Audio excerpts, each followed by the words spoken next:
The most courageous thing a human being can do is to stop pretending that the ordinary world makes sense, not because they've become cynical or bitter, but because they've heard what Joseph Campbell called the first whisper of the hero's call, that ancient summons that echoes through every mythology, every sacred story, every true transformation that has ever unfolded in human consciousness.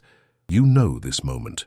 It arrives disguised as restlessness during conversations that once felt meaningful, as a strange hollowness in achievements that once felt significant, as the sudden recognition that the roles you've been playing, the dutiful employee, the agreeable friend, the performer of 1,000 small social rituals, feel like costumes that no longer fit your expanding soul. This is not rebellion, this is awakening. And awakening, as Campbell understood from his lifelong study of myth and transformation, always begins with separation from the ordinary world. The hero must leave the familiar village, cross the threshold, venture into the unknown forest where the old rules no longer apply and the comfortable illusions can no longer be maintained. When this calling first stirs within you, everything around you continues exactly as before. The same conversations about weather and weekend plans, the same complaints about traffic and politics, the same endless cycle of acquisition and approval seeking that Campbell recognized as the mechanical sleep of unconscious living. But something fundamental has shifted in your perception. You begin to see the performance beneath the performance, the roles within the roles, the way human beings collectively agree to remain asleep rather than face the magnificent terror of waking up. The ordinary world, Campbell taught us, is not evil.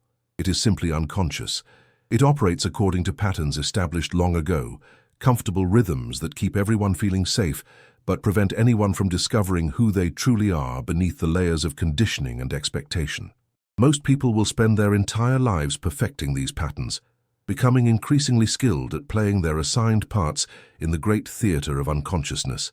But the one who has heard the call cannot unhear it. Like the Buddha under the Bodhi tree or Jesus in the wilderness, like every mythic hero who has ever answered the summons to transformation, you find yourself naturally pulling away from the crowd, not in judgment, not in superiority, but in the recognition that your path now leads in a different direction. The threshold awaits, and crossing it will change everything you thought you knew about connection, purpose, and what it means to be truly alive. This is why the awakening soul must learn to walk alone, not because solitude is the destination, but because it is the necessary passage between who you were when you were asleep and who you are becoming as you wake up to the mythic dimensions of your own existence. Campbell spoke of the call to adventure as an invitation that cannot be refused once it is truly heard. But this calling, unlike the dramatic summons we see in fairy tales and epic poems, often arrives as a subtle shift in how you experience ordinary moments. Suddenly, the small talk that fills most human interaction feels like a language you're forgetting how to speak. The social rituals that once provided comfort, the gathering around shared complaints, the bonding through mutual judgment, the endless cycles of validation and reassurance begin to feel like elaborate ceremonies, honoring gods you no longer believe in. This is the beginning of your crossing of the first threshold, that liminal space between the world of consensus reality and the deeper territories of authentic being that most people never discover. Campbell understood that this crossing cannot be forced or rushed. It unfolds according to its own organic timing, like a flower blooming or a season changing, but it requires something that the ordinary world finds deeply threatening: the willingness to sit with uncertainty, to be comfortable with not knowing, to allow silence to exist without immediately filling it with noise. The mythic journey into solitude is not the absence of connection. It is the preparation for a quality of connection so rare and authentic that it can only be recognized by those who have made the same journey. Campbell called this the road of trials, the necessary testing that every hero must undergo to separate the essential from the superficial, the eternal from the temporary, the true self from the collection of masks and personas we carry. In this sacred aloneness, you begin to discover what the mystics and myth-makers have always known, that the silence most people fear is actually pregnant with presence, that the emptiness they avoid is actually fullness beyond measure, that the loneliness they run from is actually the doorway to a love so vast it cannot be contained by any individual relationship or social structure.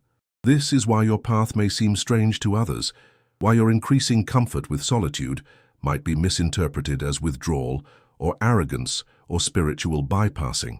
They cannot understand what Campbell spent his life trying to communicate through story and symbol, that the hero's journey inward is not an escape from the world, but a deeper engagement with its hidden dimensions, a willingness to discover the mythic patterns that underlie all human experience. As you walk this path, you're joining an invisible fellowship that spans all cultures and all times, the company of those who have chosen authenticity over approval, truth over comfort, the unknown adventure of becoming real over the familiar safety of remaining asleep. We are the ones who have heard the call and answered it, who have crossed the threshold and discovered that the solitude we feared was actually the gateway to a deeper way of being human. If these words stir something ancient in your soul, if you recognize yourself in this mythic pattern of awakening and separation, then you are one of us. Join our circle of fellow travelers by subscribing and sharing your own story in the comments below. The path is solitary, but we walk it together. The trials of the awakened path are unlike any difficulty you faced while still asleep in the ordinary world. Campbell identified this stage of the hero's journey as the road of trials, where the greatest enemy you face is not external opposition, but the persistent voice within that whispers, you should turn back, return to the comfortable unconsciousness, rejoin the familiar patterns of collective sleep. The dragon you must slay is not some mythical beast, but the part of yourself that still craves the easy validation of fitting in. This is where the profound loneliness of the awakening journey reveals its true nature. It is not the loneliness of being abandoned or rejected. It is the loneliness of seeing clearly while living among those who choose to keep their eyes closed. You begin to understand why Campbell emphasized that the hero often encounters what he called supernatural aid along the way, because ordinary companionship becomes increasingly rare as you venture deeper into authentic being. The relationships that survive this transformation are alchemical in their rarity and depth. Campbell wrote about the sacred marriage, the union of conscious souls who meet not from need but from overflow, not from emptiness but from fullness. These connections, when they occur, operate by entirely different principles than the transactions of the sleeping world.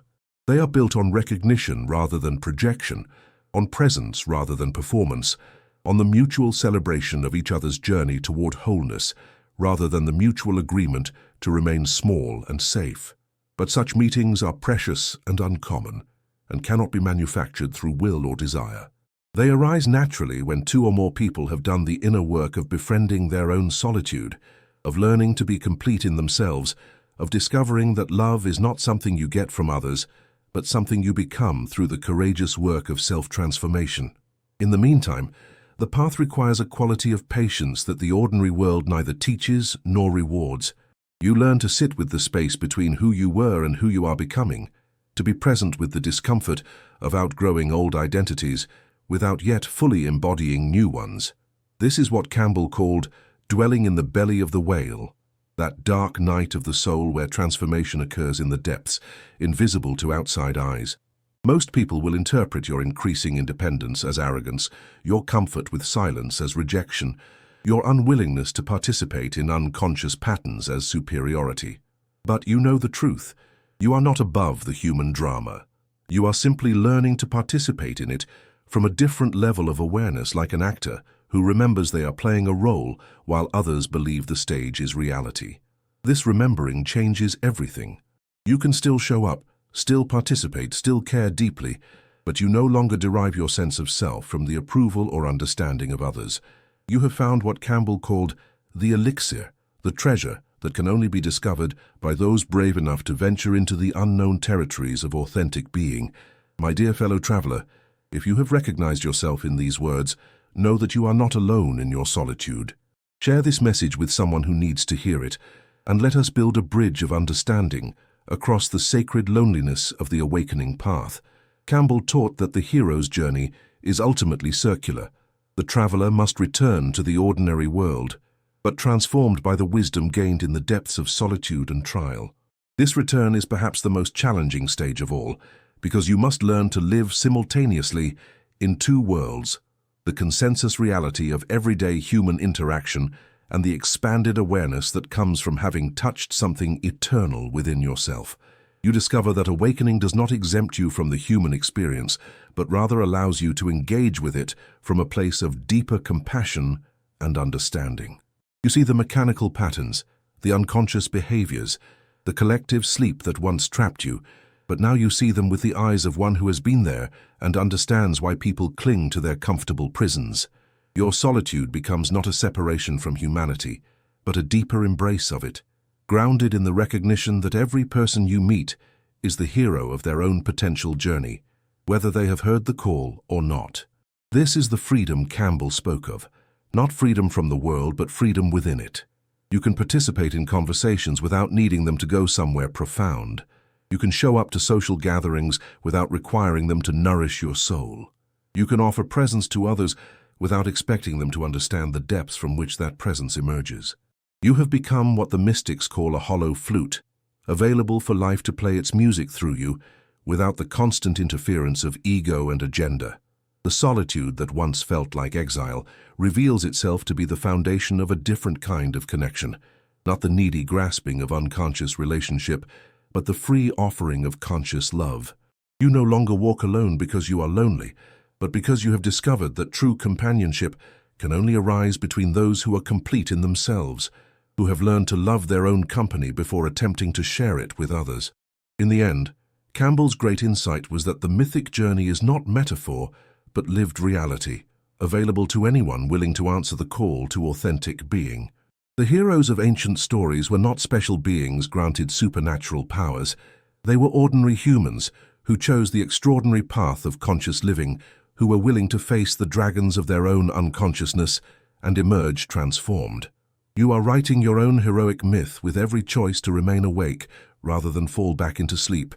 With every moment you choose authenticity over approval, truth over comfort, love over fear. The path you walk alone is actually the same path walked by every awakened being throughout history, a path that only appears solitary from the perspective of the ordinary world, but which actually connects you to the eternal fellowship of those who have chosen to be truly alive. This is your invitation to join the ranks of the conscious, to embrace the magnificent solitude of awakening, and to discover that in learning to walk alone, you become capable of the deepest possible connection with all that is.